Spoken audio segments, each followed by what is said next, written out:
The cameras had stopped rolling. The laughter, the cheering, the raw tears of gratitude, they had faded. But the homes still stood. 10 of them. Brand new. Clean lines. Soft paint. Solar panels gleaming under the Carolina sun. Built not for profit. Not for prestige. But for people who had none of those things, and deserved more than just sympathy. That was the point. It always was. But the letter in my hand didn't care about that. It was from the HOA. Dear Mr. Donaldson, you are hereby notified of multiple violations regarding unapproved property modifications, structural anomalies, and non-compliance with community standards. A fine of $72,000 has been issued. I didn't finish the rest, because I didn't need to. It always plays out the same way. You give more than you're supposed to. You reach further than comfort allows. And the very system that should cheer you on clamps down. Hard. The neighbors weren't angry. The people living in those homes? They were crying just a week ago. Single mothers. Disabled veterans. Quiet grandfathers who had once held this country on their shoulders. But the HOA? The faceless enforcers of perfectly trimmed hedges and earth-tone siding? They saw the homes, not as salvation, but as disruption. They called it unauthorized development. They said the solar panels were too reflective.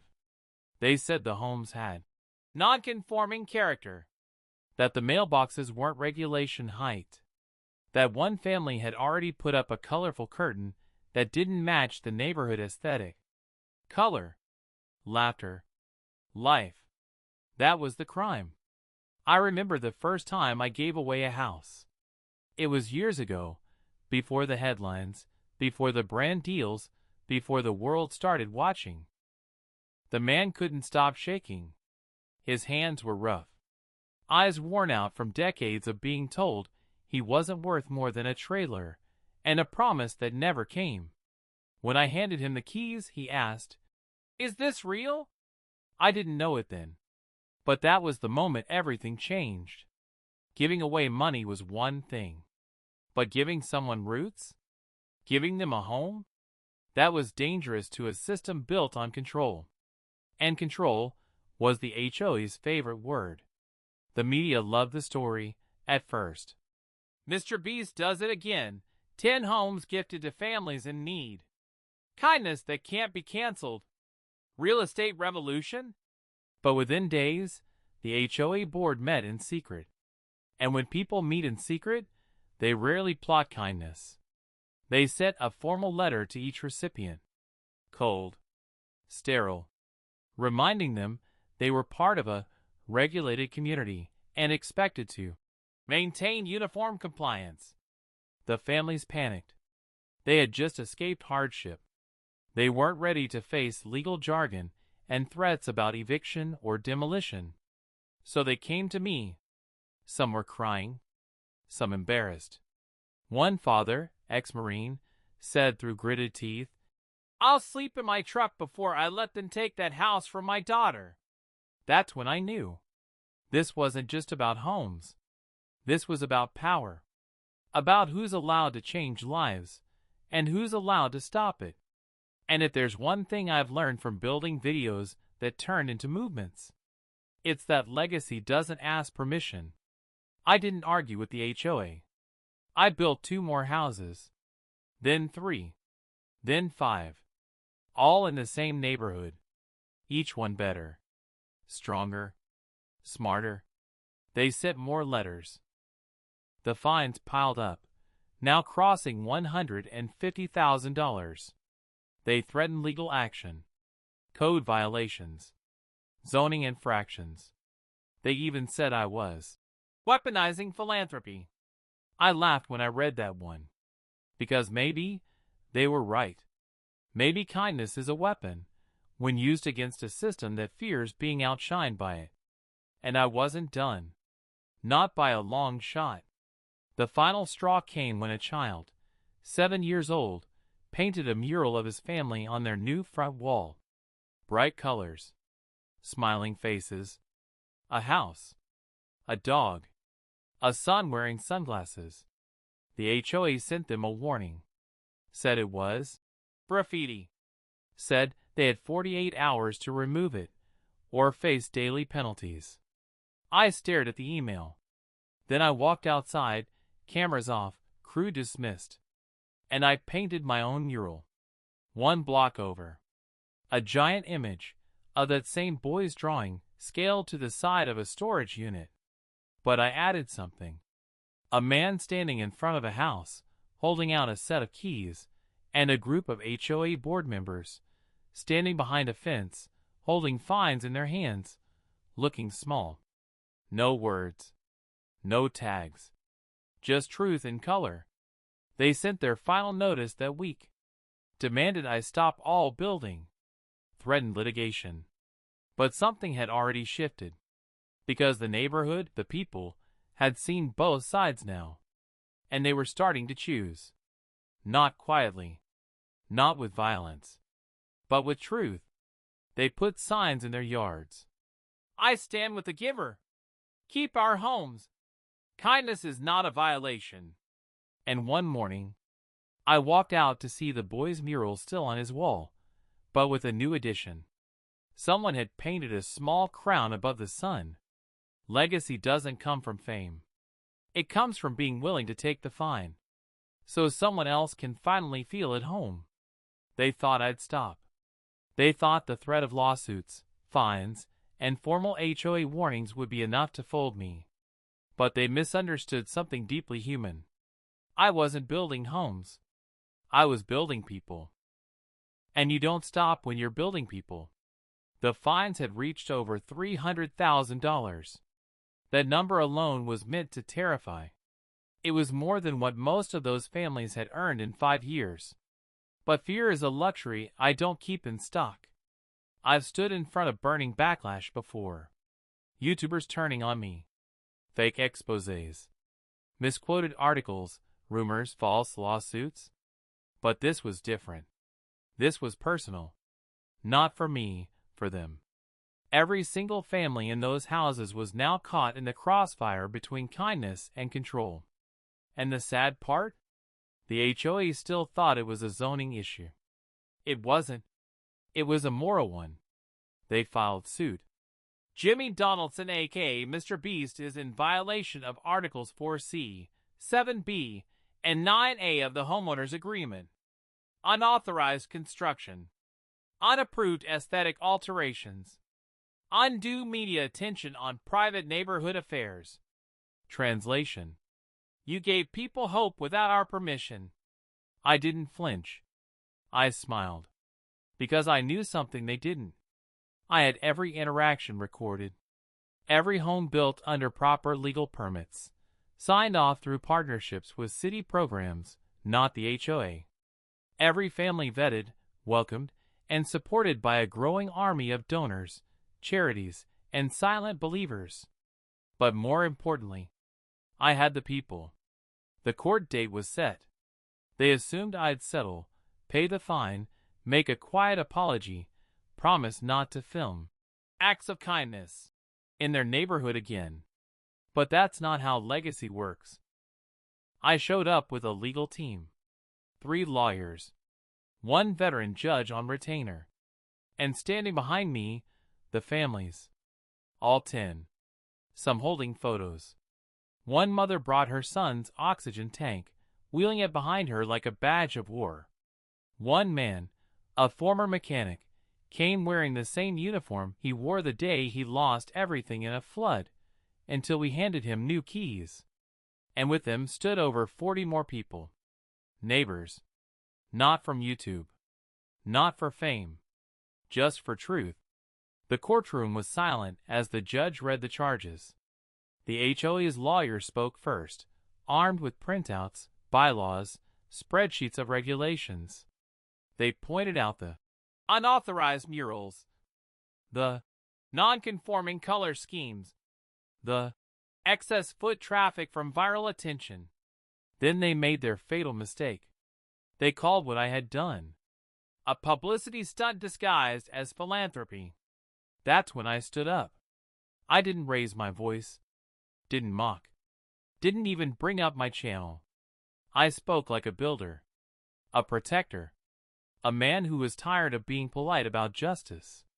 Your Honor, I said, the only thing I've built here is dignity.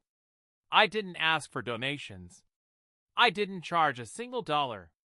I followed every legal protocol your city set. But what I didn't do was ask permission to be kind.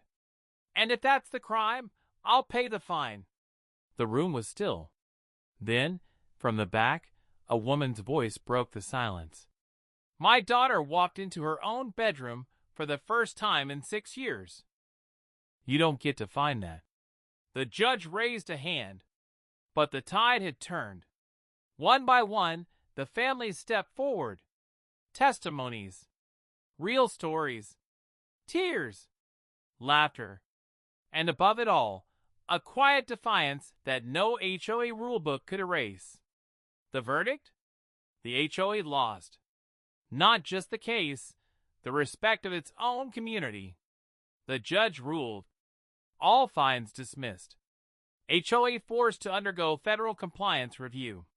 Permanent neighborhood variance for community uplift housing. And most importantly, a formal apology written and posted to every home in the neighborhood. But I wasn't done. A week later, I bought the empty lot across the street from the neighborhood. I didn't post a video, didn't tease a project. I just built a community center, free meals, job boards, counseling rooms, and out front, a wall-sized quote carved into stone. They tried to find kindness, so we built more of it. No cameras, no script, no thumbnail, just legacy, brick by brick. HOA boards weren't built for headlines. They were built for control, the kind that hides in printed rules and unspoken threats. But when you pull their curtain back, what's left is a handful of people addicted to quiet power. And now, that power was unraveling, one neighborhood at a time. The ruling hit national news within hours. MrBeast wins landmark HOA case after giving away free homes. Can you be fined for kindness? Judge says no. HOAs across the U.S. rethink policy after MrBeast verdict. I didn't do interviews. Didn't go live. Didn't make a thumbnail. I just watched as people woke up. Emails flooded in. From other families. From strangers. From entire towns stuck under the thumb of HOAs that saw humanity as a hazard. There were stories from every corner of the country. Round Pushpin, a woman in Arizona fined for placing a wheelchair ramp without prior approval. Round Pushpin, a man in Ohio told to take down a backyard garden he'd built for cancer patients. Round Pushpin, a single father in Texas, who was threatened with eviction for putting up lights after his daughter beat leukemia. Same pattern, same weapon, the rulebook. Same victims, the ones just trying to live.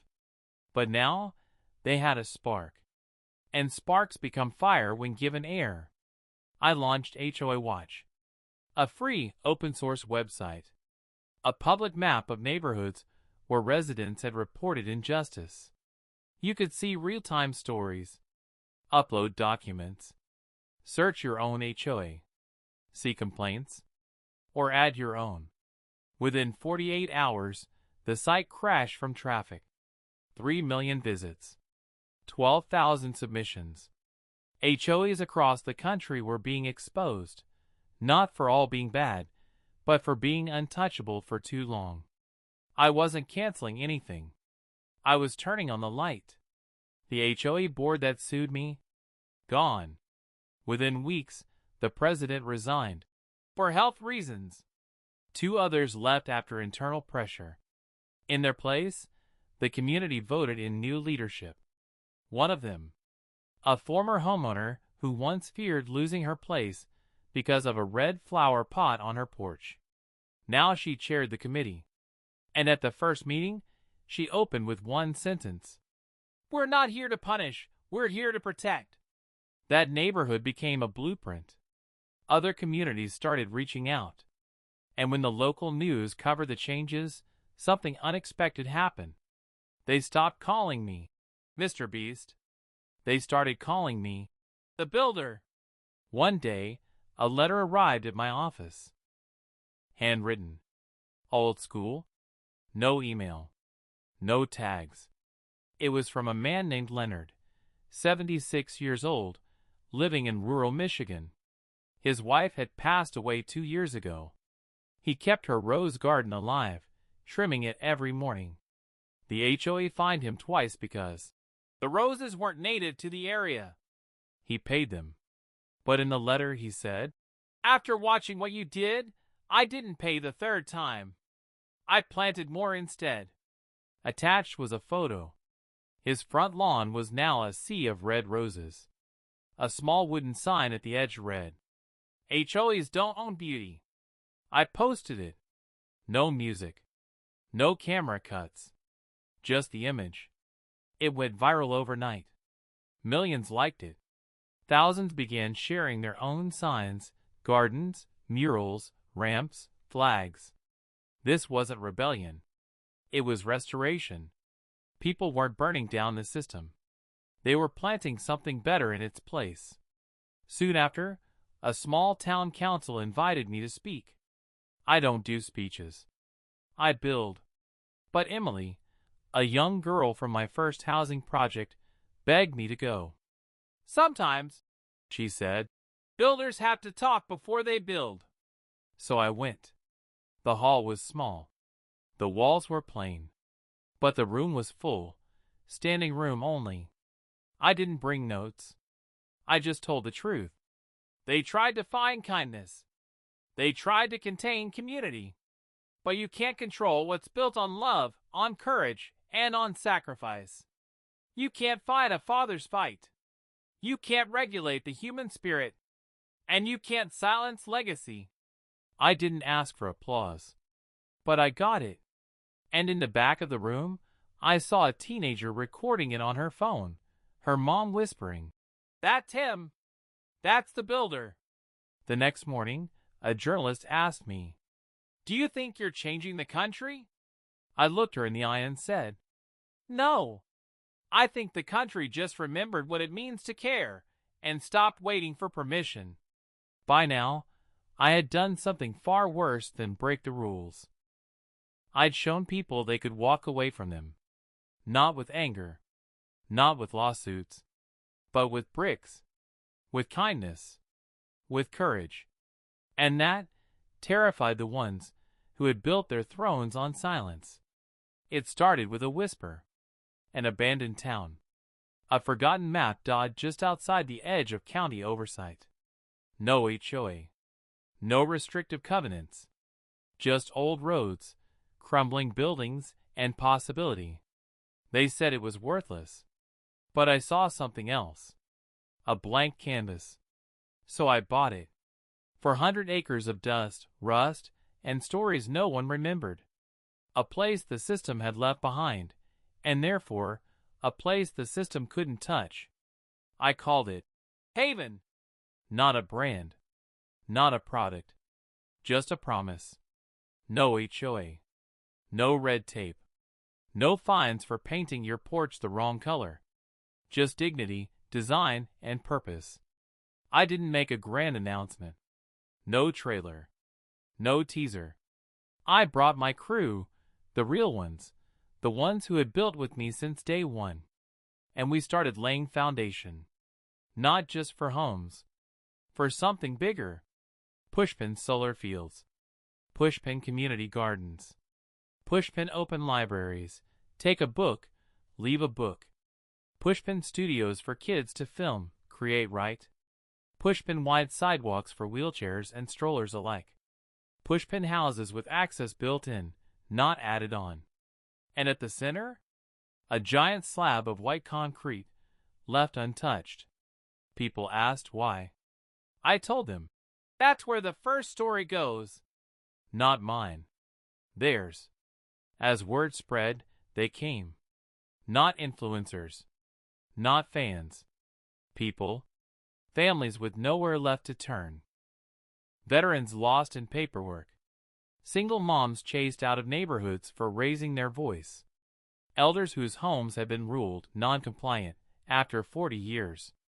They came with doubt. They left with keys.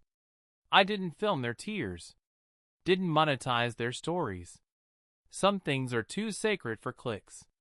But with growth came eyes. Not from HOAs this time, from bigger threats. National real estate lobbyists. Developers who saw what I was building and called it dangerous precedent. Policy committees warning that unsupervised developments may undermine neighborhood integrity.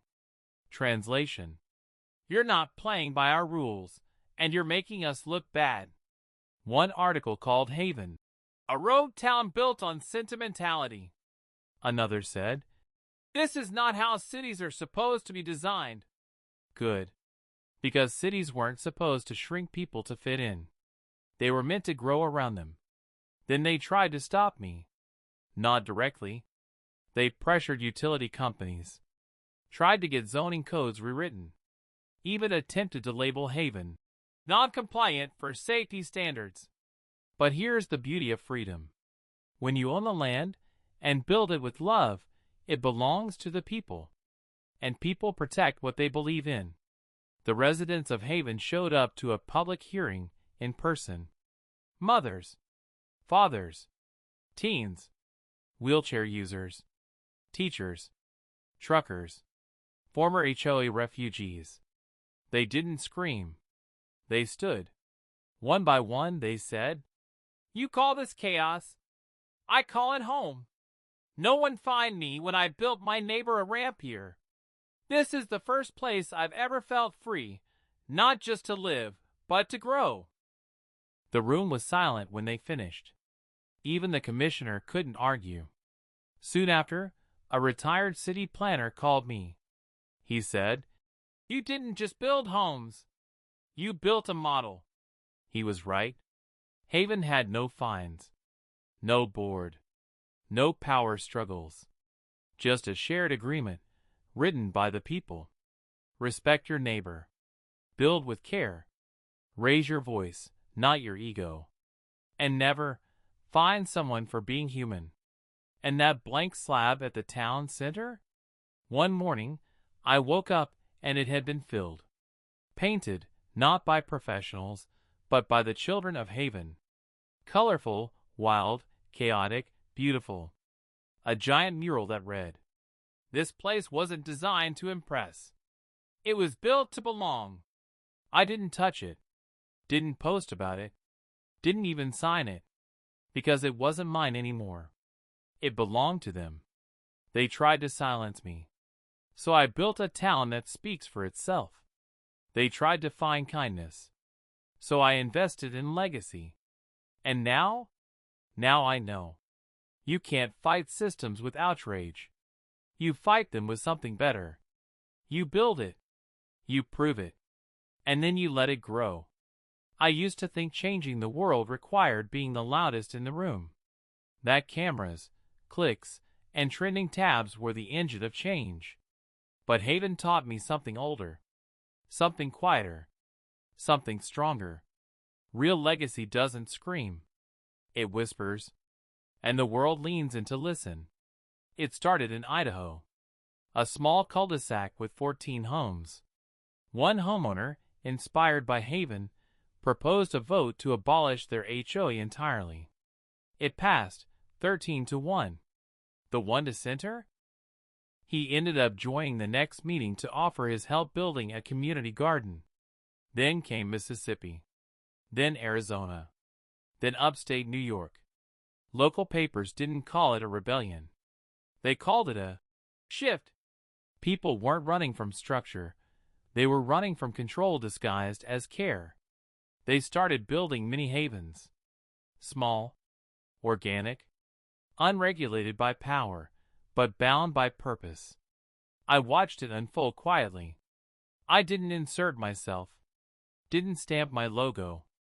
Didn't chase a documentary deal. This wasn't my movement. It was ours. And for the first time in my career, I stepped back. The channel was still running. I still gave, still filmed, still smiled on camera. But somewhere between episode 247 and Project Haven, I realized I wasn't the story anymore. I had just lit the match. The real story was in the retired couple in Oregon building benches for strangers, the group of teens in Kentucky who repaired a neighbor's porch every Saturday without being asked, the boy in Florida who wrote HOAs.com into his college essay, calling it the tool that made my mother feel seen again. These weren't clips. These were lives. And lives don't need thumbnails to matter. One day, while walking through Haven's South Sector, I came across a little boy drawing with chalk on the sidewalk. He looked up and said, "Are you the guy that gave away houses?" I nodded. He shrugged and said, "Oh, we give them away here too. Everyone just kinda helps." Then he handed me a piece of chalk and said, "Wanna help me draw the bakery?" That was the moment I knew it was working. I began to notice something else. HOAs weren't just falling, they were transforming. Some reached out for help, asking how to shift from regulation to community stewardship, how to replace rulebooks with conversation, how to stop managing lawns and start growing neighbors. We offered blueprints, not just architectural ones, emotional ones, shared tools, listening sessions, conflict resolution circles, elder-student partnerships, the forgotten language of community remembered again. Then the question came, "What's next, MrBeast?" Everyone wanted the next big project, the next surprise, the next number to chase. But my answer was different. Next, I stop being MrBeast, and I just become Jimmy again. Because if the world needs a face to care, it's not fixed yet. Legacy isn't what I build. It's what they build when I walk away. So I did. I left the daily uploads, passed the creative reins to my crew, the ones who always got it. I moved into a modest home inside Haven. No gate, no cameras, just neighbors who waved because they knew my name, not my stats. And every morning, I walked past the mural at the town center. That wild, messy, colorful explosion of chalk and paint that read, "This place wasn't built to impress. It was built to belong." I'd run my race. Now it was their turn to run with the flame. And they did. A girl named Leah built the first off-grid Haven community in Montana. A group of veterans launched a Builders Not Fines initiative in Texas. An 18-year-old coder created an app that lets any citizen track local housing abuse and connect it with solutions. They didn't ask for permission. They just remembered what it meant to build. You can't find compassion. You can't gatekeep dignity. You can't silence a movement made of millions of hands. And when a young man from overseas asked if he could start a Haven in his city, I said, "You don't need my blessing. You need a shovel." Trends vanish. They flicker. They fade. They give you a moment and then leave you emptier than before. But homes? Homes stay. They outlive hashtags, outshine platforms, outlast the noise. And that's what Haven became. Not a story, not a headline, but a heartbeat. Governments noticed. Not because I knocked on their doors, but because millions of people started rebuilding their own. Policymakers from countries I had never visited sent messages. "What you've done with Haven, we'd like to learn from it." I didn't respond with a business plan. I sent them a community charter, handwritten by the very residents of Haven. No lawyers, no sponsors, just truth written by those who had once been silenced. And for the first time, the world didn't call it rebellion. They called it renewal. There were documentaries, podcasts, books, college theses, all trying to explain how a man known for giving away cars and islands ended up changing how neighborhoods exist. But they missed something. I didn't change the world. The world just needed a mirror. A reminder that the rules were never stronger than the people who obeyed them. A few years passed. The chalk on Haven's sidewalks turned to murals. The solar panels aged. The original homes grew ivy along their sides. Children who were handed keys now handed them to others. And somewhere along the way, I became less visible. People stopped asking for MrBeast. They started introducing me as Jimmy, our neighbor. Jimmy, the guy who helps with the Saturday cleanups. Jimmy, who knows how to fix the water pump. And I never felt more alive. Then came the letter. A little boy, 9 years old, from a city halfway across the world. He wrote in pencil, "Dear Jimmy, my mom cried today because someone gave her a house like the ones you made. She said not all heroes wear capes. I don't really get what a hero is, but I think it's someone who reminds people they matter. Thank you. P.S. I'm gonna build one too someday." I read that letter sitting on the same bench where the very first blueprint of Haven was sketched, and I realized the work was no longer mine. It had become theirs. Their hands, their hearts, their homes. And that's the greatest thing a builder can ever hope for. To become unnecessary. Legacy isn't in views. It's in voices that echo long after yours goes quiet. It's not in the empire. It's in the impact. It's not what they remember you for. It's what they remember to do because of you. So I did something simple. I packed my bag, locked my little house, left a note on the door. If someone needs it more than I do, give them the key. And I walked. No film crew. No press. Just the road and the knowledge that somewhere a boy was building. A mother was healing. A community was rising. They called it a trend. We called it home. And home was always the plan. They tried to find compassion. They tried to silence kindness. But we didn't fight back with anger. We built. And now, it's your turn. Wherever you are, whether it's a porch, a street, a village, or a screen, you don't need permission to care. You don't need a platform to matter. Just one act. One neighbor. One brick of courage at a time. Build something that lasts. Build something that belongs to everyone. Because legacy isn't what you leave behind. It's what you help others begin. This wasn't just a story. This was a blueprint. And now, the blueprint is in your hands. What will you build?